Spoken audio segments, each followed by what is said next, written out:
Die kookpunt van vertakte alkane is laer as die van reguit ketting alkane wat dieselfde aantal koolstofatome bevat, omdat vertakte alkaankettinge, die korrekte antwoord is D, kleiner effektiewe molekulêre oppervlakareas het.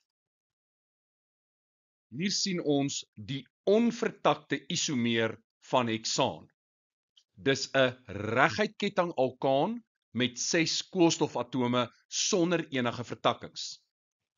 Die intermolekulêre krag is natuurlik Londenkragte. Aangesien daar geen vertakkings is nie, kan die molekules redelik naby aan mekaar gepak word in 'n vloeistof, wat beteken daar is 'n groot kontakoppervlak tussen die molekules.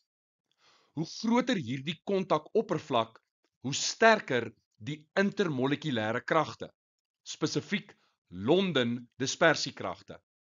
En dit verduidelik hoekom heksaan 'n relatiewe hoë kookpunt van 69°C het.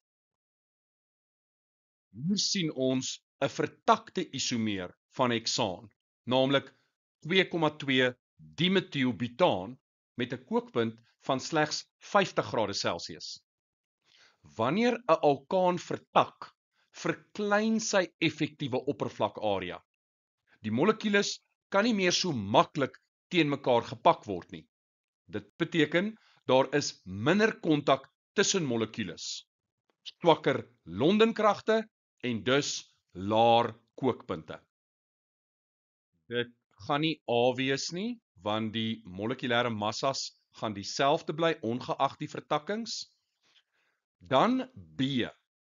Alhoewel vertakte alkane dikwels korter lineêre lengtes het, is dit nie die primêre rede vir die laer kookpunt nie. Dit gaan oor die oppervlakarea. So B is ook nie korrek nie.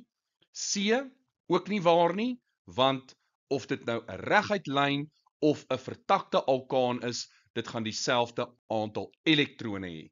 So die korrekte antwoord is D, kleiner effektiewe molekulêre oppervlakareas.